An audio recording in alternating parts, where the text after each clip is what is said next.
Hello everyone, my name is Mayank Jhunjhunwala and I am a BTech student here at IIT Kanpur.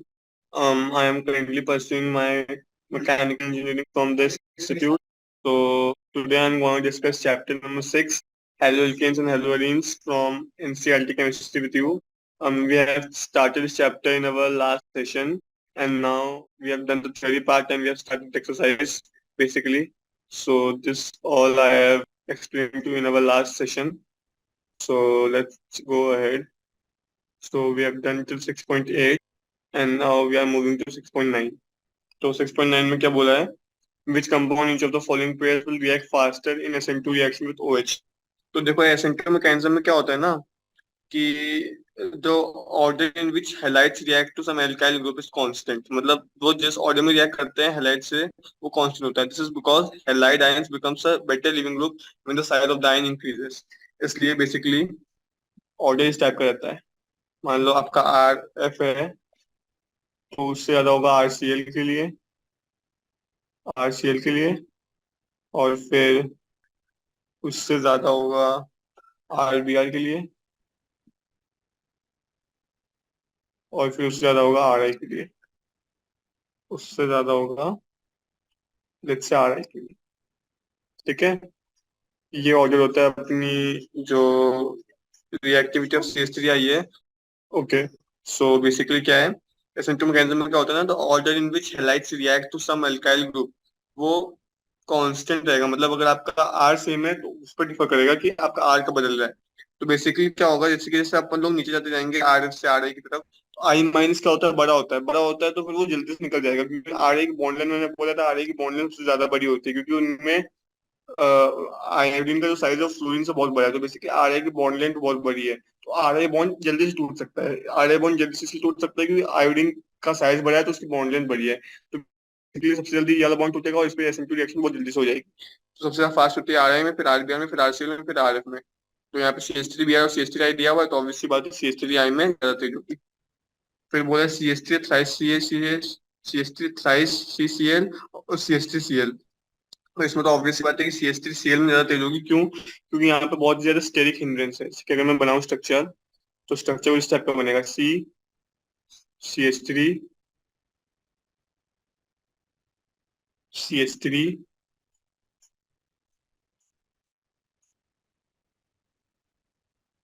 C H three और यहाँ पे लगा दूंगा मैं सी L.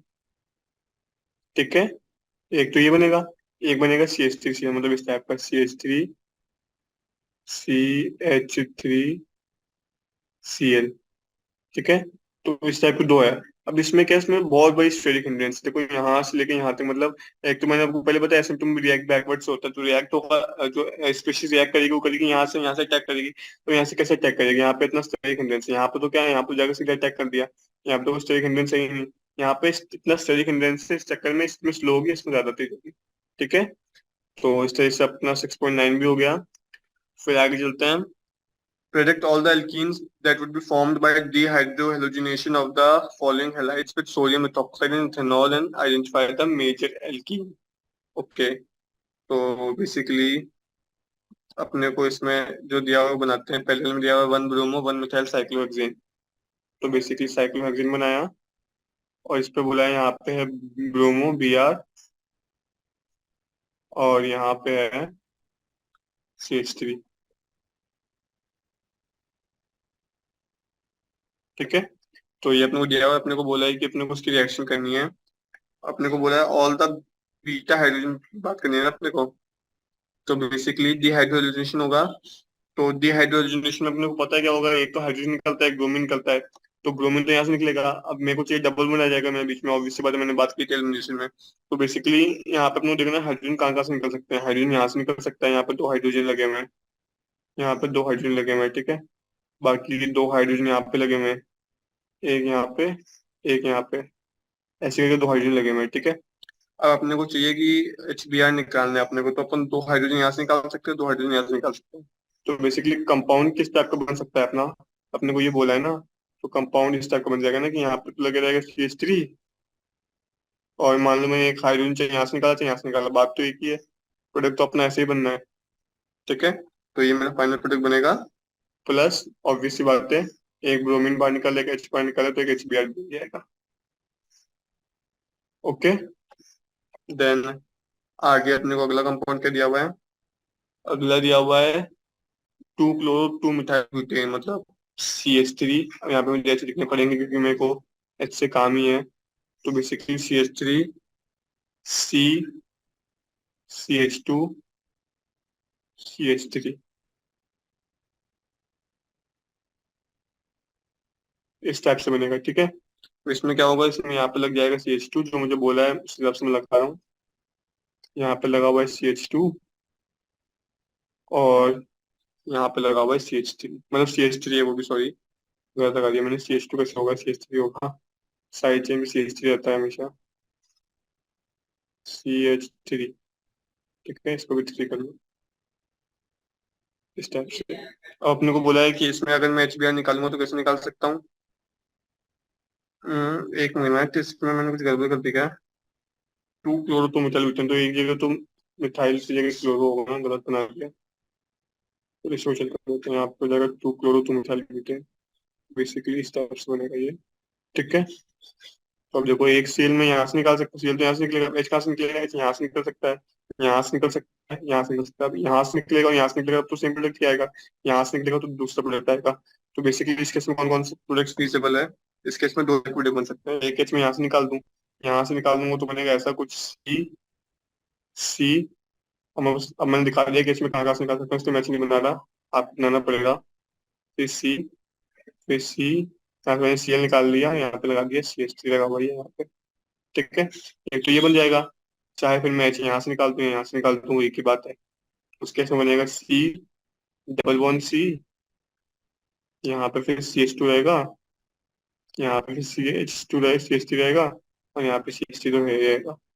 ठीक है, तो इस 2 टाइप के बनेंगे। एक में आएगा, एक में डबल बॉन्ड आएगा सेकंड पोजीशन पे, एक में डबल बॉन्ड आएगा फर्स्ट पोजीशन पे। ठीक है, तो ये 2 टाइप के बनेंगे। हाईली स्टेबल एल्कीन ये वाला रहेगा, क्योंकि इसमें सेट जेफ एल्कीन है, मतलब जो ज्यादा जिसके हाथ पर ज्यादा हाइड्रोजन होता है वो ज्यादा स्टेबल होता है। अब इसमें तो क्या है, इसमें जो अपने हाइड्रोजन है वो सिर्फ इसी पे CH2, या फिर यहाँ पे CH3 CH2, यहाँ पे 5 है, यहाँ पे कितना है CH3 6, तो ऐसे ही हो गए। तो बेसिकली जितने बीटा हाइड्रोजन ज्यादा होंगे उतना ज्यादा स्टेबल बनेगा। तो साइड जेफ प्रोडक्ट बोलते हैं इसको बोलते हैं हॉफमैन प्रोडक्ट, और ये ज्यादा स्टेबल है। ठीक है, तो ऐसे करके अपन लोग काम करते हैं इस पे।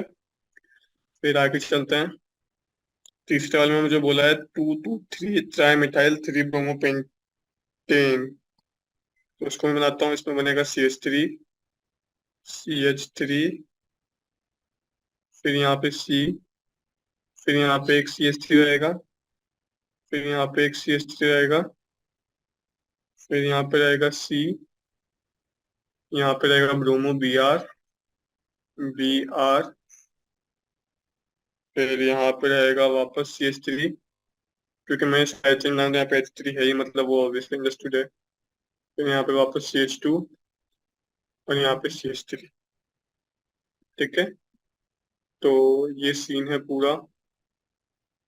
अब देखो, यहाँ से मैं ब्रोमीन निकालूंगा तो CH3 कहाँ, CH कहाँ से निकाल सकता हूँ? एक एच में यहाँ से निकाल सकता हूँ, यहाँ पे CH3 है ना, इसलिए एक एच यहाँ से निकाल सकता हूँ, चाहे एच यहाँ से निकाल सकता हूँ। यहाँ पे तो कोई हाइड्रोजन होगा नहीं, तो मैं पूरे बनाता हूँ। यहाँ पे भी CH3 रहेगा, CH3 रहेगा, और यहाँ पे भी CH3 रहेगा। ठीक है, तो मेरे को बीटा हाइड्रोजन चाहिए, तो मैं CH निकाल रहा हूँ। अब डबल वन में यहाँ बना सकता हूँ, चाहे यहाँ बना सकता हूँ, चाहे यहाँ बना सकता हूँ। यहाँ बना नहीं सकता क्योंकि यहाँ पे कोई हाइड्रोजन है नहीं। चाहे तो मैं हाइड्रोजन यहाँ से निकाल दूँ, चाहे मैं हाइड्रोजन यहाँ से निकाल दूँ, तो मेरे पास 2 पॉसिबिलिटी बनेगी इस केस में भी। ठीक है, तो वैसे तो मैंने बता दिया, जो बोला बस मैं बना के दिखाता हूँ। C C C, मैं मान लो हाइड्रोजन यहाँ से निकालूं तो यहाँ पे डबल बन हो जाएगा, यहाँ पे C, यहाँ पे C, बाकी सब एज रहेंगे। यहाँ पे C रहेगा, यहाँ पे C रहेगा ही, और यहाँ पे C रहेगा ही। ठीक है, एक पॉसिबिलिटी है। सेकंड क्या बनेगी, सेकंड ऐसे बनेगी C C C C। अब मैं ब्रोमीन यहाँ से निकाल रहा हूँ और मैं H यहाँ से निकाल देता हूँ, तो यहाँ पे ऐसे हो जाएगा, और बाकी यहाँ पे ऐसे का वैसे रहेगा C C। ठीक है, तो यहाँ पे ये 2 टाइप के कंपाउंड्स बन गए। तो आई होप समझ में आया होगा। अब इसमें सबसे ज्यादा सब्स्टिट्यूट कौन सी है, ये वाली है, क्योंकि यहाँ पे CH3 है, यहाँ पे अच्छा यहाँ पे हाइड्रोजन नहीं है। बट फिर भी क्योंकि ऐसा सीन है यहाँ पे कि यहाँ पे कितने होंगे, यहाँ पे तो आपके पास दो हाइड्रोजन यहाँ पे होंगे और यहाँ पे एक भी हाइड्रोजन नहीं रहेगा। और इस वाले केस में आपके पास यहाँ पे तीन हाइड्रोजन रहेंगे, तो बेसिकली ज्यादा सब्स्टिट्यूटेड है, तो ये वाली ज्यादा ज्यादा स्टेबिलिटी रहेगी। बेसिकली आपको देखना है कि कितना हाइड्रोजन कहाँ पे जाता है। यहाँ पे तीन है, यहाँ पे दो ही रहेंगे क्योंकि मोस्टली यहीं पे रहेंगे, तो इसलिए ये ज्यादा सब्स्टिट्यूटेड रहती है, तो ज्यादा स्टेबल रहेगी। ठीक है, तो ये हो जाएगा 6.10। फिर 6.11 मुझसे बोला कन्वर्जन्स बताओ। कन्वर्जन्स बताने हैं ना, तो कन्वर्जन्स बताते चलो। सबसे पहले मुझे बोला है, तो एक काम करता हूँ, इसको मैं टेक्स्ट से बताता हूँ, ज्यादा ज्यादा जल्दी हो जाएगा। ठीक है, तो फर्स्ट में मुझे बोला है इथेनॉल टू ब्यूटानाइन, इथेनॉल से ब्यूटानाइन मतलब CH3CH2OH। इससे मुझे जाना है ब्यूटानाइन पे। कैसे जाऊंगा? सबसे पहले एक काम करो, इससे मुझे ब्यूटानाइन पे जाना है ना, तो मैं काम करता हूँ, मैं सबसे पहले इसकी रिएक्शन कराता हूँ SOCl2 से। उससे क्या होगा, उससे बन जाएगा CH3CH2Cl। इस टाइप से मतलब SOCl2 से रिएक्शन करवाई तो प्लस SO2 + HCl निकलेगा, वो मैं नहीं लिख रहा, वो साइड प्रोडक्ट है। बता रहा हूँ, इसकी मैंने रिएक्शन करी SOCl2 pyridine से, वो आप लोग लिख लेना। फिर इससे जो बना मेरे पास CH3CH2Cl, उसकी मैं रिएक्शन करता हूँ सोडियम एसिटाइलाइड से। किससे रिएक्शन करता हूँ? सोडियम एसिटाइलाइड से। मतलब हम मुझे वो लिखना पड़ेगा क्योंकि मैं इसको लिख नहीं पाऊंगा ढंग से। मैं रिएक्शन करता हूँ सोडियम एसिटाइलाइड से। सोडियम एसिटाइलाइड क्या होता है? सोडियम एसिटाइलाइड होता है ऐसा कुछ, ऐसे करके HC ट्रिपल बॉन्ड PNA। ठीक है, मैं बेसिकली एक हाइड्रोजन को मैंने Na से रिप्लेस कर दिया, तो ये होता है मेरा सोडियम एसिटाइलाइड। जब मैं इसकी रिएक्शन करूंगा तो मेरे पास क्या बन जाएगा? मेरे पास बन जाएगा CH3CH2 और Cl की जगह आ जाएगा क्या? Cl की जगह आ जाएगा C ट्रिपल बॉन्ड CH। ठीक है, बेसिकली क्या हो रहा है, क्योंकि यहाँ पे है नेगेटिव चार्ज, यहाँ पे है पॉजिटिव चार्ज। ठीक है, तो बेसिकली क्या हो रहा है, यहाँ पे जो Cl नेगेटिव चार्ज है, वो नेगेटिव चार्ज हटके ये वाला नेगेटिव चार्ज आ रहा है और NaCl निकल जा रहा है। तो बेसिकली ये रिएक्शन रहेगी। ठीक है, तो ये मेरी रिएक्शन होगी इस केस में, NaCl यहाँ से बाहर निकल जाएगा। और ये कैसे बनेगा सोडियम एसिटाइलाइड? इसको बनाने के लिए सिंपल है, आप इथाइन की रिएक्शन कर दो NaNH2 से, तो बन जाएगा HC ट्रिपल बॉन्ड CNA, और बाकी NH3 बाहर निकल जाएगा उस केस में। तो इस टाइप से अपन लोग मिथाइल अल्कोहल से इथाइल अल्कोहल से अपन लोग ब्यूटानाइन पे जा सकते हैं। ठीक है, फिर अगले में मुझे बोला है इथेन टू ब्रोमो इथीन।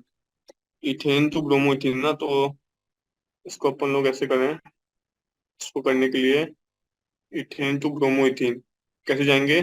पहले मैं एक काम करता हूँ, पहले मैं इथेन टू ब्रोमो इथीन जाना, तो पहले मैं इथेन से ब्रोमो इथेन जाता हूँ। कैसे जाऊंगा? Br2 से रिएक्शन कर दूंगा, तो बन जाएगा CH3CH2Br। मैं इसको डायरेक्टली बोल देता हूँ क्योंकि इसमें मतलब लिखने में थोड़ी प्रॉब्लम आएगी इसलिए। तो इसमें क्या होगा, अपने को बोला है इथेन टू ब्रोमो इथेन, तो पहले मैं काम करता हूँ, मैं इथेन की रिएक्शन कर देता हूँ ब्रोमीन से UV लाइट प्रेजेंस में, तो मेरे को बन जाएगा ब्रोमो इथेन। फिर ब्रोमो इथेन का मैं एलिमिनेशन कर देता हूँ। एलिमिनेशन कैसे करूंगा? एलिमिनेशन करूंगा मैं KOH से, अल्कोहलिक KOH से। उसके समय मेरे पास बन जाएगा CH2 double bond CH2 ethene. अपने को पता है कि ब्रोमो इथेन का अपन लोग जब एलिमिनेशन करते हैं तो वो करेंगे अल्कोहलिक KOH से, उस केस में बन जाएगा इथीन। फिर इथीन में मैं Br2CCl4 कर दूंगा, तो मेरे को मिल जाएगा CH2Br। और फिर उसमें मैं अल्कोहलिक की ओर से वापस एलिमिनेशन कर दूंगा एक बार, तो मेरे को मिल जाएगा CH2 डबल बॉन्ड CH जो मुझे चाहिए, ब्रोमोइथीन। ठीक है, तो इस टाइप से मेरा ब्रोमोइथीन बन जाएगा। फिर थर्ड वाले में मुझे क्या बोला है? थर्ड वाले में मुझे बोला है propene to one nitropropane, propene से वन नाइट्रोप्रोपेन जाना है। कैसे जाएंगे? पहले तो मैं काम करता हूँ, इसका मैं करता हूँ एंटी मार्कोनिक ऑफ। तो यहाँ पे क्या लग जाएगा? यहाँ बन जाएगा CH3CH2CH2Br। एंटी मार्कोनिक ऑफ करूंगा पेरोक्साइड के प्रेजेंस में, प्रोपीन का एंटी मार्कोनिक ऑफ करूंगा तो बन जाएगा CH3CH2CH2Br 1 ब्रोमो प्रोपेन। और फिर इसकी मैं रिएक्शन करता हूँ सोडियम नाइट्राइड के साथ, मतलब AgNO2 के साथ, सिल्वर नाइट्रेट के साथ AgNO2 के साथ क्या बन जाएगा, AgBr बाहर निकल जाएगा, क्योंकि AgBr एक बहुत सॉलिड प्रेसिपिटेट है, तो वो ड्राइविंग फोर्स होगा, तो AgBr बाहर निकल जाएगा और अपने बन जाएगा CH3CH2CH2NO2, जो मुझे चाहिए था। ठीक है। फिर फोर्थ वाले में बोला है toluene to benzyl alcohol, toluene से बेंजाइल अल्कोहल जाना है। तो टोलिन बनाया अपन, इस पे अपन ने बेंजीन पे CH3 लगाया। उस पर मैं काम करता हूँ, क्लोरीन की रिएक्शन करता हूँ यूवी लाइट प्रेजेंस में, तो क्या बन जाएगा, CH2Cl बन जाएगा। मतलब बेंजीन रिंग पे लग जाएगा CH2Cl, बाद में उसका मैन्युअल से रिएक्शन कर देता हूँ तो मेरे को Cl तो OH है, तो CH2OH बन जाएगा। तो ये तो सिंपल थी। टोलिन लिया, उसकी रिएक्शन करी मैंने क्लोरीन यूवी लाइट से, बन गया अपना बेंजाइल क्लोराइड CH2Cl, और फिर इसकी रिएक्शन करवाएंगे OH से तो बन जाएगा CH2OH, और मतलब बेंजाइल अल्कोहल से CH2OH बन जाएगा, मतलब बेंजाइल अल्कोहल बन जाएगा। ठीक है। फिर फिफ्थ वन में क्या बोला है, फिफ्थ वाले में बोला है propene to propyne, propene to propyne, propene to propyne कैसे जाएंगे, वैसे जाएंगे। एक काम करते हैं, इसका पहले तो हम लोग करते हैं एडिशन। एडिशन करेंगे तो बन जाएगा CH3 CH2 Br दोनों तरफ लग जाएगा, मतलब ऐसे भी लग जाएगा ना, CH3CHAr। तो आज ये माउस काम नहीं कर रहा है। CH3CH3, मेरे को दिया हुआ है क्या, मेरे को दिया हुआ है प्रोपीन।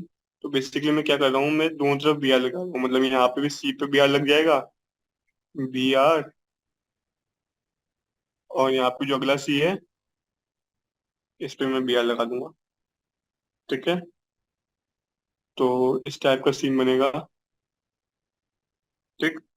उसके बाद मैं काम करता हूँ, इसकी रिएक्शन कर देता हूँ NaNH2 से लिक्विड अमोनिया के प्रेजेंस में, तो मेरे पास बन जाएगा CH3C1CH, वो हो जाएगा मेरा प्रोपाइन।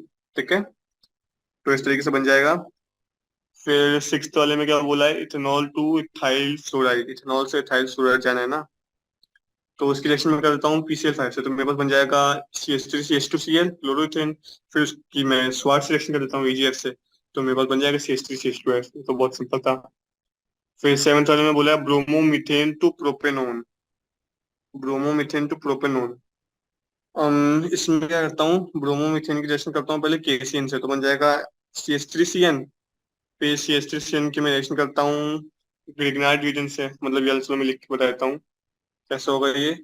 CH3Br है, CH3Br, इसकी मैं रिएक्शन करता हूँ KCN से, तो मेरे पास बन जाएगा CH3CN, KCN से रिएक्शन करने पे बन जाएगा CH3CN। और फिर इसकी मैं रिएक्शन कर देता हूँ ग्रिग्नार्ड रीजन से CH3MgBr से, CH3MgBr से इसकी रिएक्शन करता हूँ,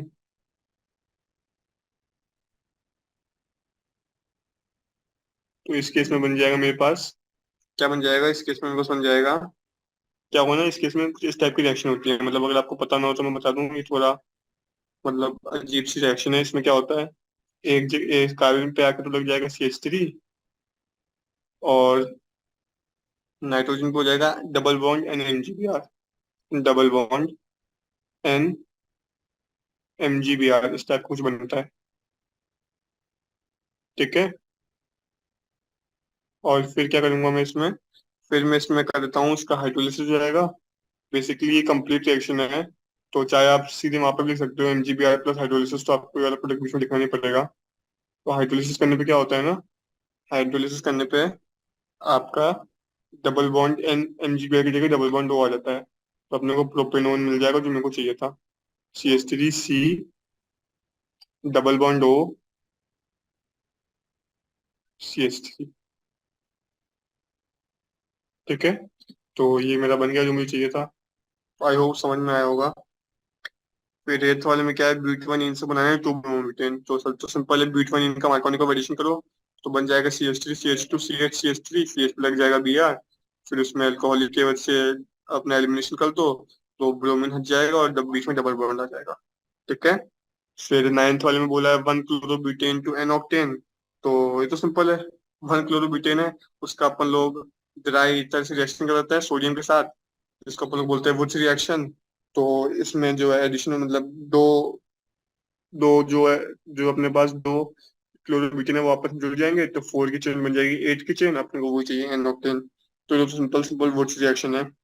और टेंथ वाले में बोला है बेंजीन टू बाइफिनाइल, बेंजीन से बाइफिनाइल जाना है। तो इसमें वही डाइडर करना है। पहले तो एक काम करो, पहले तो बेंजीन पे कोई हेलोजन जोड़ो, कैसे भी जोड़ दो। ब्रोमीन की रिएक्शन करवा दो आयरन के साथ, या FeCl3 की रिएक्शन करवा दो, तो वहाँ पे Cl जुड़ जाएगा। कुछ भी करके हेलोजन जोड़ लो, फिर उसकी Na के साथ रिएक्शन करवाओगे तो उसमें हो जाएगी फिल्ट्रिक रिएक्शन, डाइफिनाइल बन जाएगा, और NaBr या NaCl बाहर निकल जाएगा। ठीक है। तो एक्चुअली में 6.11 में दिमाग लगाना था। इस टाइप के क्वेश्चन एग्जाम में बहुत पूछे जाते हैं कि रिएक्शन से आप कैसे कन्वर्जन करोगे, तो इस टाइप के क्वेश्चंस को प्रैक्टिस कर लेना। ठीक है। फिर आगे चलते हैं 6.12 पे। क्या बोल रहे हैं? Why explain why the dipole moment of chlorobenzene, explain why the dipole moment of chlorobenzene is lower than that of cyclohexyl chloride. इसमें क्या होगा? ये तो सिंपल है ना, देखो साइक्लोहेक्साइल क्लोराइड में क्या होगा। साइक्लोहेक्साइल क्लोराइड मतलब मतलब क्लोरोबेंजीन हो गया ना वो तो basically.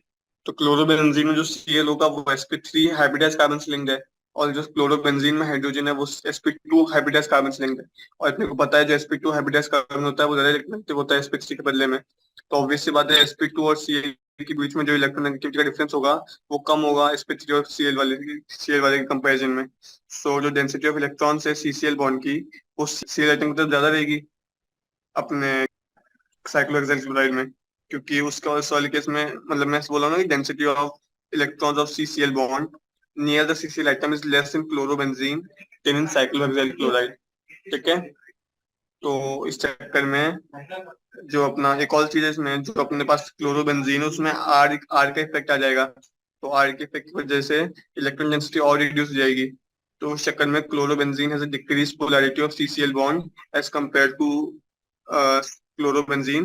That's why as compare to क्या बोलते हैं, cyclohexyl chloride. That's why we can say that the dipole moment is lower than that of cyclohexyl chloride.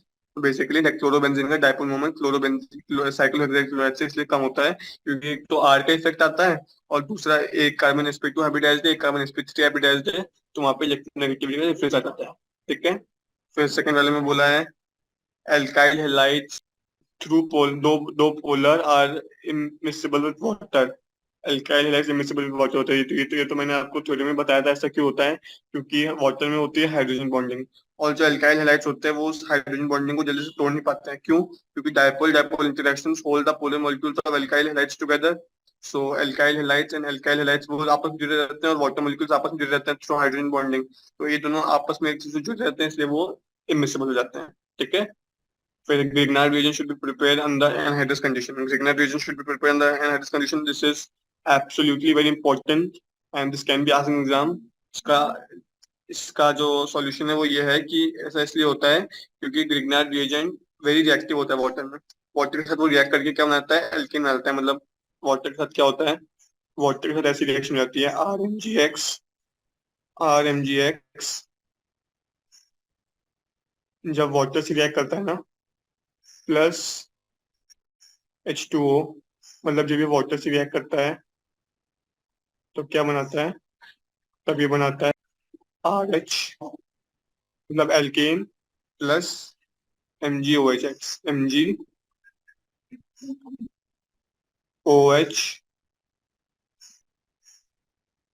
X. ठीक है। तो एक्चुअली में ग्रिग्नार्ड रीजन वाटर में बहुत रिएक्टिव होता है। इस चक्कर में अपन लोग इसका वाटर में काम नहीं करते, मतलब ड्राई ड्राई कंडीशन उसको बनाते हैं। ठीक है। तो आई होप समझ में आ रहा होगा। इस पे चलते हैं 6.13 पे। क्या बोला है? Give the use of freon 12 DDT and carbon tetrachloride and हाइड्रोफॉर्म। तो ये तो सिंपल कॉमन मतलब लर्निंग वाला क्वेश्चन है। तो ये तो अपन लोग देख के कर सकते हैं, मतलब एक्सरसाइज से। ठीक है। मैं चलता हूँ 10.14 पे, जो कि थोड़ा अगेन इंपॉर्टेंट क्वेश्चन है। क्या बोला है फर्स्ट में? फर्स्ट वाले में बोला है CH3 CH2 प्लस NaI। तो ये तो अपनी फिल्किंस्टीन रिएक्शन है। इसमें क्या बन जाएगा? इसमें बन जाएगा, तो फर्स्ट वाले में तो क्या होगा? CH3 CH2 प्लस NaI, ये फिल्किंस्टीन रिएक्शन है। अपने पास बन जाएगा CH3 CH2I प्लस NaCl बाहर निकल जाएगा NaCl। ठीक है। फिर सेकेंड वाले में क्या होगा? सेकेंड वाले में क्या हुआ है? CH3 plus KOH। तो ये तो अपनी डिहाइड्रोहेलोजिनेशन रिएक्शन है। इसमें क्या बन जाएगा? इसमें बन जाएगा CH3 CH3 सी, उस सी पे जो रहेगा CH2, फिर सी से डबल वन रहेगा विथ CH2,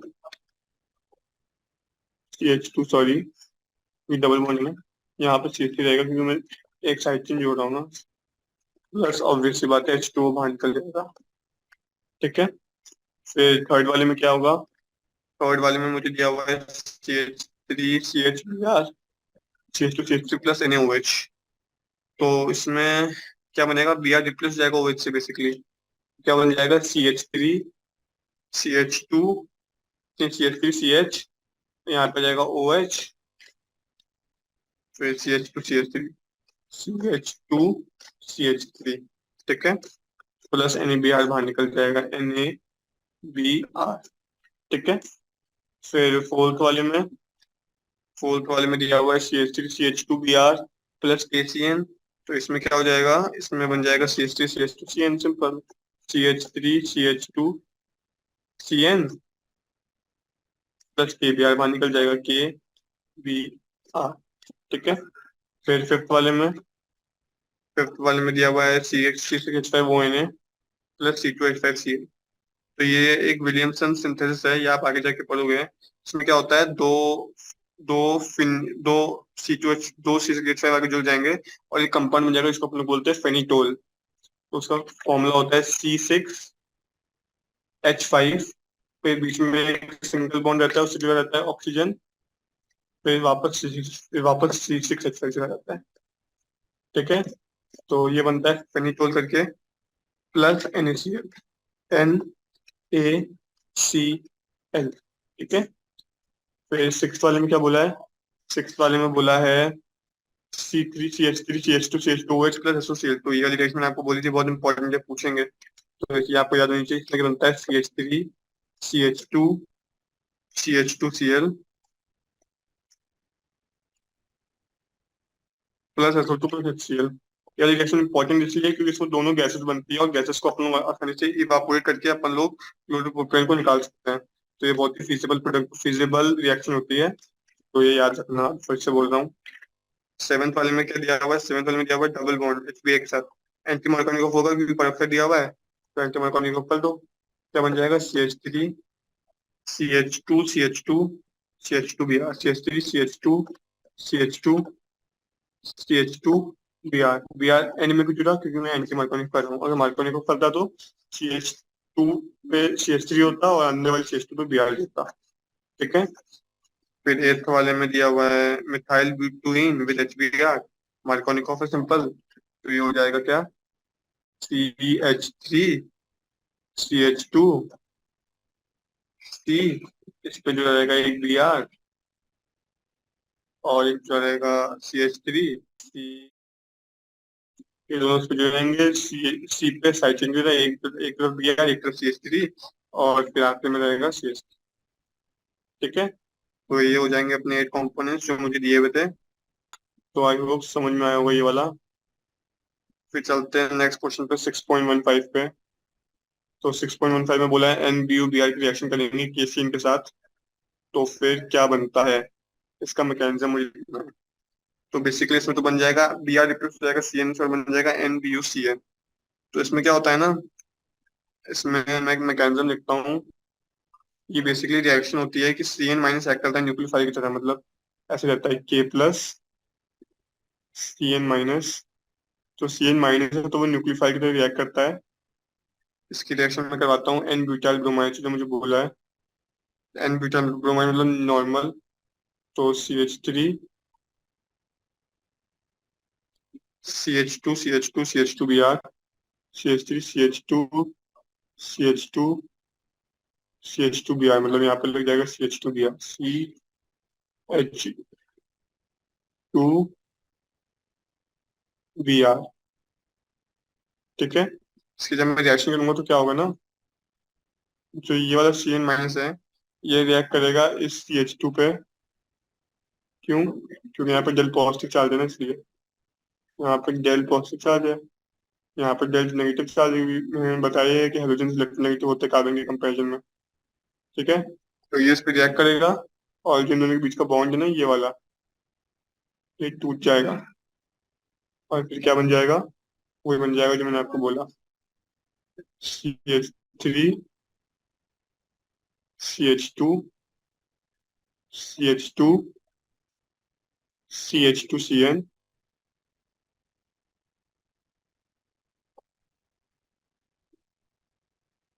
प्लस Br- बाहर निकल जाएगा, और वो के से कंबाइन होकर क्या बना लेगा, KBr, के बी आर।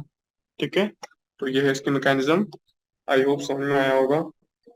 आगे चलते हैं फिर क्वेश्चन नंबर 6.16 पे। Arrange the compounds in order of reactivity towards SN2 displacement. ठीक है, तो पहले वाले में तो पहले वाले में क्या होगा, SN2 में जो है उसमें तो वही चीज लगेगी, स्टेरिकल स्टेरिक हिंडेंस वाली। जिसमें स्टेरिक हिंडेंस ज्यादा होगा उसमें SN2 जल्दी से नहीं होगी, जिसमें स्टेरिक हिंडेंस कम होगा उसमें जल्दी से हो जाएगी। तो स्टेरिक हिंडेंस सबसे कम इसमें है 1 ब्रोमोपेंटेन में। तो इसमें हो जाएगा 1 ब्रोमोपेंटेन।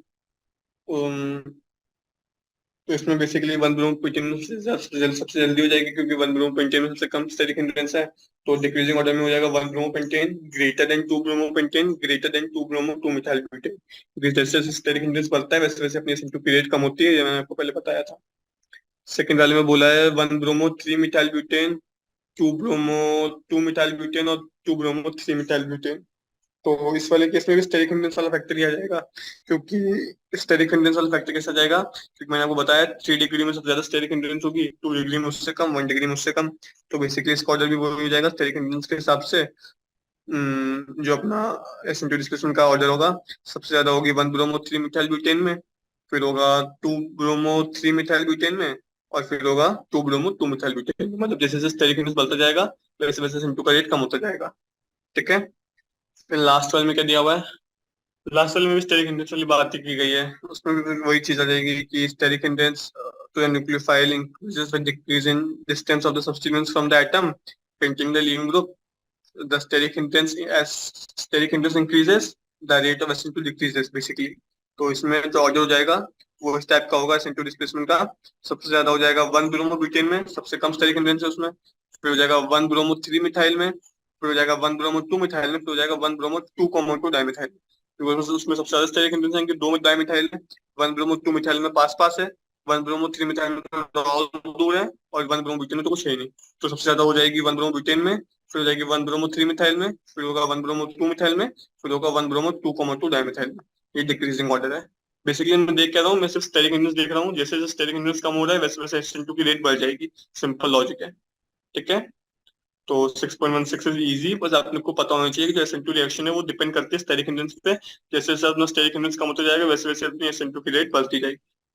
ठीक है, फिर चलते हैं 6.17 पे। इसमें क्या बोल रहा है, out of C6H5CH2Cl and C6H5CH Cl C6H5 which is more easily hydrolyzed by aqueous KOH। तो यार इसमें भी बात तो वही आ जाएगी कि, चलिए मैं बना के दिखाता हूँ। मतलब इसमें थोड़ा सा अलग लॉजिक भी लगेगा। क्या होगा ना, इसमें ऐसा कुछ होगा, C6H5Cl है ना, तो बेसिकली C6H5Cl, और दूसरा वाला दिया हुआ है C6H5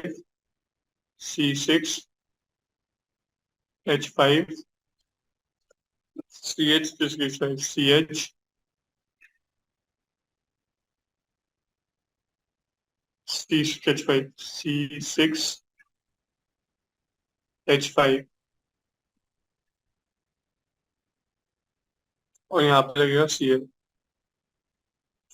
ठीक है, तो इसमें क्या होगा, इसमें बोला कितना रीडली हाइड्रोलाइज हो जाएगा KOH से। बात तो वही है, SN2 करवानी है, मतलब क्या बोलते हैं, सब्स्टिट्यूशन करवाना है।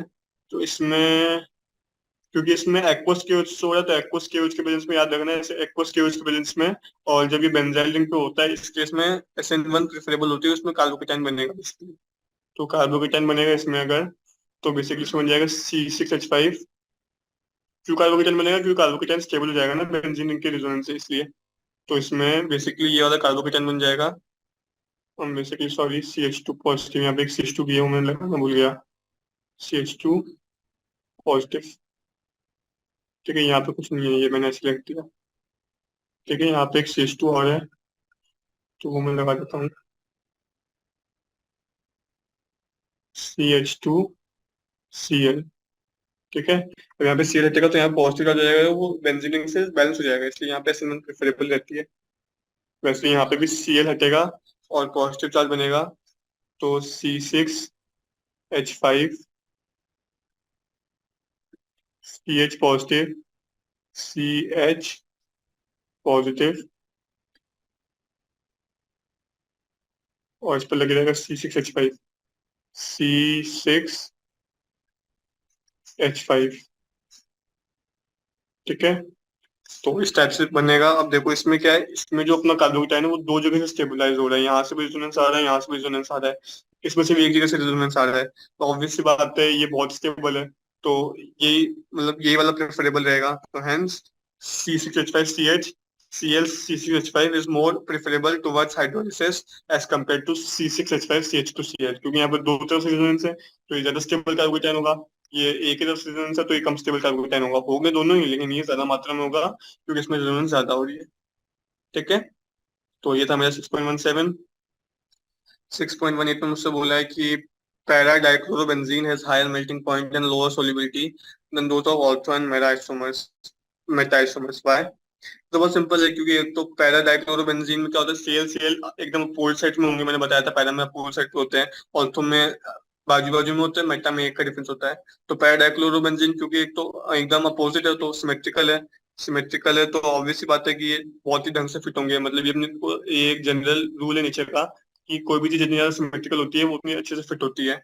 तो for this reason symmetrical para dichlorobenzene fits more closely than ortho and meta isomers in crystal lattice. Therefore we need more energy to melt it, मतलब ऑब्वियस बात है, कोई चीज ज्यादा अच्छे से फिट हो रही है तो उसको ज्यादा एनर्जी नहीं पड़ेगी तोड़ने के लिए, उसके लिए इसका मेल्टिंग पॉइंट हाई होता है, और इसी चक्कर में उसका सॉल्युबिलिटी लोअर होती है। ऑल्थो मेटा आइसोमर से सॉल्युबिलिटी भी लोअर होती है क्योंकि वो आपस में इतने ज्यादा फिट रहते हैं कि वो आपस में अपने बॉन्ड तोड़ते नहीं है, आपस में अपने बॉन्ड तोड़ेंगे तो किसी और चीज में सॉल्युबल होने के लिए, किसी चीज में सॉल्युबल होने के लिए भी उसके साथ बॉन्ड बनाना पड़ता है ना। तो ये इनके आपस के बॉन्ड इतने स्ट्रांग होते हैं क्योंकि पैरा होता है, पैरा में होती है सिमेट्री, सिमेट्री होगी तो ज्यादा फिट रहेंगे आपस में, मतलब आपस में ज्यादा फिटली, मतलब आपस में जो बॉन्ड बनाएंगे वो बहुत ज्यादा, मतलब क्या बोलते हैं, एकदम परफेक्ट बनाएंगे, तो उनको तोड़ने के लिए बहुत एनर्जी चाहिए होगी, तो एनर्जी ज्यादा चाहिए होगी तो इसलिए इसका मेल्टिंग पॉइंट हाई होता है और सॉल्युबिलिटी लो होती है। तो इसमें रीजन क्या है, सिर्फ एक symmetry, parachlorobenzene are more symmetrical than compare to ortho and meta isomers. ठीक है, तो 6.18 was easy और 6.19 is actually basically conversions। तो 6.18 में कन्वर्जन वाला पार्ट है ना, तो ये वाला मैं 6.19 में करता हूँ, पहले मैं बाकी करता हूँ, 6.20 करता हूँ। 6.20 में क्या है, 6.20 में दिया हुआ है treatment of alkyl chlorides with aqueous pH leads to the formation of leads to the formation of alcohols, but in the presence of alcoholic KOH, alkenes are major products. Explain why. Okay, तो इसमें basically क्या होगा ना, इसमें अपने को पता है एक्वा सॉल्यूशन में KOH ऑलमोस्ट कम्प्लीटली आयनाइज रहता है OH माइनस आयंस में, और OH माइनस आयंस होते हैं स्ट्रॉन्ग न्यूक्लियोफाइल, तो क्या होंगे वो RCl पे अटैक कर देंगे और ROH बना देंगे वहां पे। ठीक है, ऑन द अदर हैंड जो अपने एल्काइल क्लोराइड है CrCH2CH2Cl, वो उतना ज्यादा आयनाइज नहीं रहता OH माइनस में, उसमें क्या रहता है, उसमें रहता है, मतलब बेसिकली क्या होता है, एक एल्कोक्साइड आयन होता है RO माइनस करके, तो क्या होगा ना KOH जो है वो एल्कोक्साइड आयन को कंटेन करता है अपने अंदर, which is a strong base basically. तो it can abstract the hydrogen atom from the beta, मतलब जो अपने पास एल्काइल क्लोराइड की चेन है उसकी बीटा कार्बन से वो हाइड्रोजन एटम को एक्सट्रैक्ट करता है, और एक एल्किन निकलता है RCH double bond CH2 plus KCl plus H2 अलग निकल जाती है। इसलिए अपन बोल सकते हैं कि OH minus ion is a much weaker base than compare to RO minus ion, मतलब RO माइनस आयन एक अच्छा बेस है OH माइनस के कंपैरिजन में, और OH माइनस आयन दूसरी बात हाईली सॉल्वेटेड भी रहता है एक्व सॉल्यूशन में, क्योंकि अपने को पता है कि H प्लस और OH माइनस दो चीज होती है वाटर में, और OH माइनस की अच्छे से H बॉन्डिंग रहती है H प्लस से, तो फिर वो अच्छे से सॉल्युबल रहता है। इस चक्कर में मैं बोल सकता हूँ कि it can abstract an hydrogen atom from the beta carbon. ठीक है, तो ये इसका लॉजिक है। बाकी अगर मैं इसको मतलब ढंग से वापस बताऊं तो इसमें ऐसा सीन है कि अपना ROH है, दो चीज अपने पास, एक है अपने पास ROH और एक है अपने पास RCH2CH2Cl। इसमें क्या होगा, ROH में तो RCl में तो क्या रहेगा, KOH है। KOH के साथ अगर अपन लोग रिएक्ट करेंगे तो OH माइनस आयनाइज रहेगा वाटर में, तो OH माइनस जाके R प्लस पे रिएक्ट कर देगा और ROH बना देगा। वहीं दूसरी तरफ RCH2CH2Cl और KOH की जब रिएक्शन होगी, तब जो अपना KOH है उसमें, क्योंकि अपने को दिया हुआ है अल्कोहलिक सॉल्यूशन, तो अल्कोहलिक सॉल्यूशन में KOH के साथ ROH रहता है बेसिकली। तो अपने पास सिस्टम में बेसिकली RO माइनस भी है। तो वो RO माइनस जाके, RO माइनस है तो ऑब्वियस बात है उसको कुछ पॉजिटिव चाहिए होगा। तो वो RO माइनस जाके एक्चुअली में H प्लस को ढूंढता है RCH2CH2Cl में, तो वो H प्लस को ढूंढता है। ठीक है, वो RCH2CH2Cl रहेगा यहाँ पे। इसमें क्या होगा ना, मेरे पास दिया हुआ है अल्कोहलिक सॉल्यूशन, तो अल्कोहलिक सॉल्यूशन में मेरे पास दो चीज होती है, एक होता है RO माइनस और एक होता है वो KOH। तो KOH में होता है K प्लस। तो बेसिकली क्या होता है ना, ये RO माइनस जाएगा और किसी बीटा हाइड्रोजन को अप्रोच करेगा, मान लो उसने इसको अप्रोच किया, तो यहाँ से H प्लस को निकाल के ले जाएगा। तो बेसिकली मेरे पास किस टाइप का प्रोडक्ट बन जाएगा, मेरे पास इस टाइप का बन जाएगा कुछ, आर आर यहाँ पे बन जाएगा CH positive, CH negative sorry, क्योंकि वो H प्लस को ले गया है यहाँ से। और यहाँ पे बन जाएगा CH2। और क्या होगा ना, कि जो मेरा K प्लस है वो आके ले जाएगा Cl माइनस को।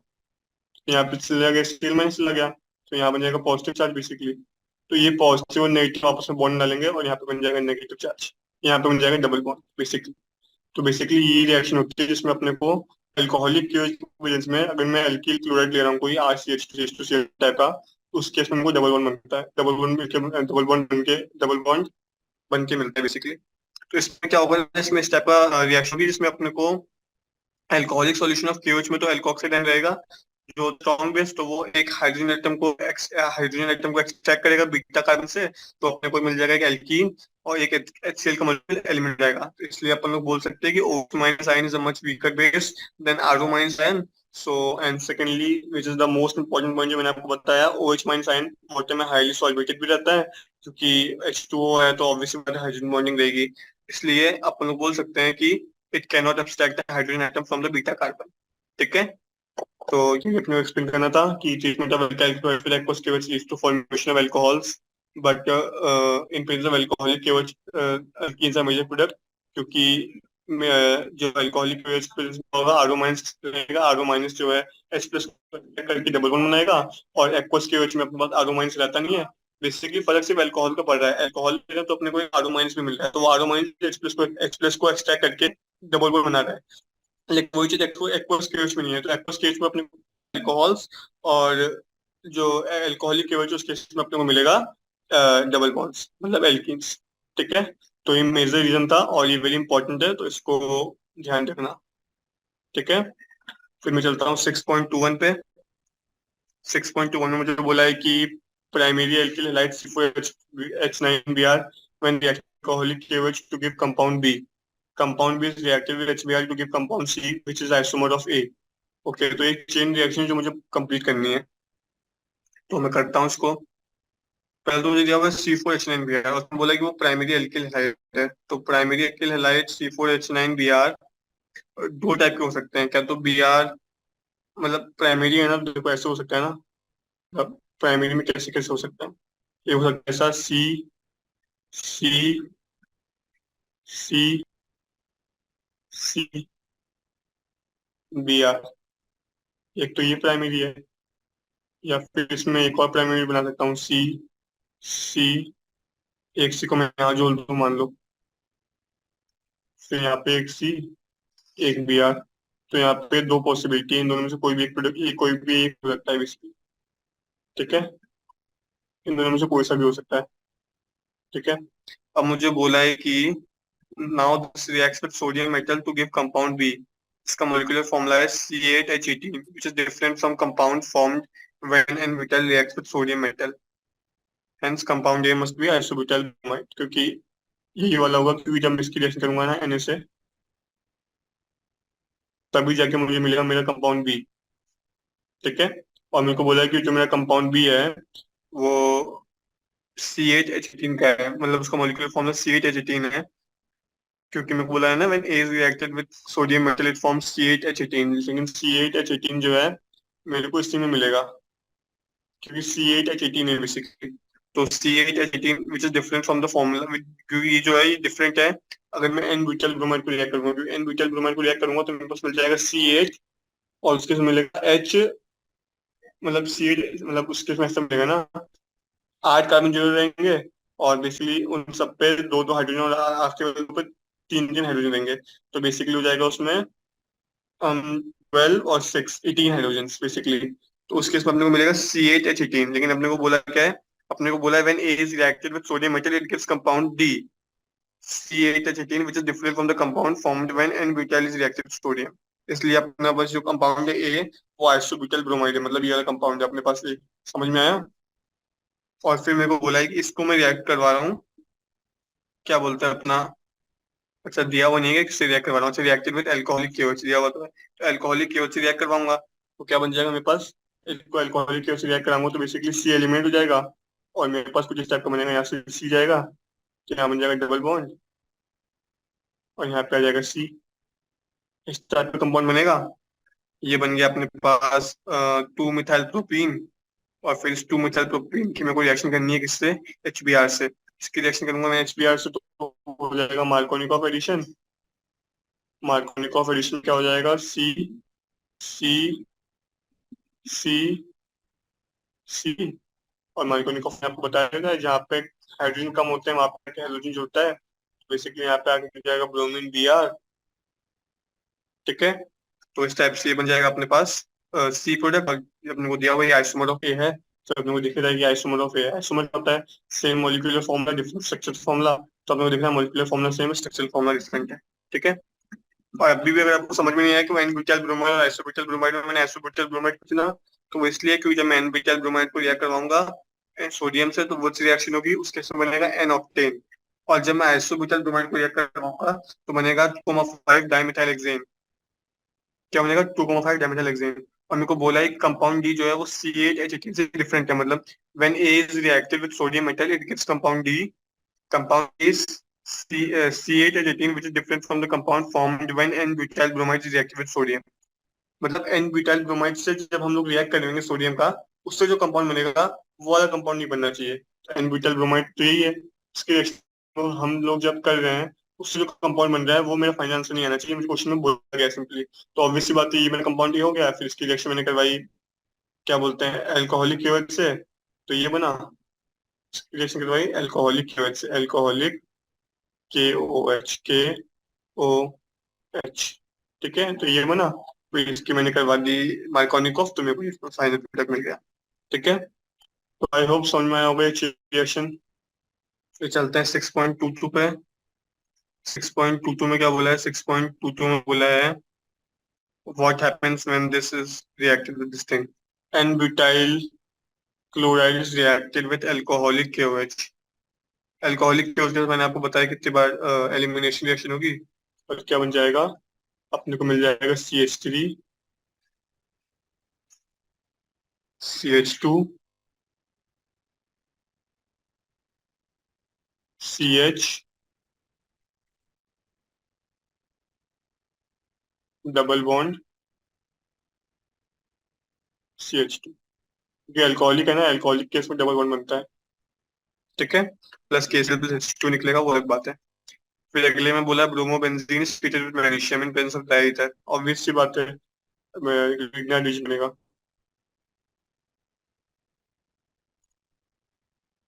क्या बनेगा, ग्रिग्नार्ड रिएजेंट। यहाँ पे लग जाएगा MgBr, पहले यहाँ पे सिर्फ Br था, तो यहाँ पे हो जाएगा MgBr, बेसिकली ग्रिग्नार्ड रिएजेंट बन गया। ठीक है, फिर अगले में क्या बोला है chlorobenzene is subjected to hydrolysis, phenol बन जाएगा सिंपल। अपन लोग क्लोरोबेंजीन का हाइड्रोलिसिस करेंगे तो आप अपने आप ही देखो उसमें H2O है, तो बेसिकली Cl किसको रिप्लेस कर सकता है, वो इसको रिप्लेस कर सकता है ना, उस केस में क्या बन जाएगा, उस केस में बन जाएगा अपना फिनॉल। ठीक है, तो ये थर्ड पार्ट का आंसर। फोर्थ वाले में क्या बोला है, ethyl chloride is treated with aqueous KOH। Aqueous KOH के प्रेजेंस में मैंने आपको बताया था, अभी ऊपर ही अपन डिस्कस किया था एक्वस और अल्कोहलिक में क्या होता है। एक्वस में क्या होगा, अपना Cl रिप्लेस हो जाएगा OH से, अल्कोहलिक में डबल बॉन्ड बनता है बेसिकली। तो इसमें तो अपना सीधे सीधे ClOH से रिप्लेस हो जाएगा, और अपने को अपना फाइनल प्रोडक्ट बन जाएगा CH3 CH2OH, CH3 CH2 O H.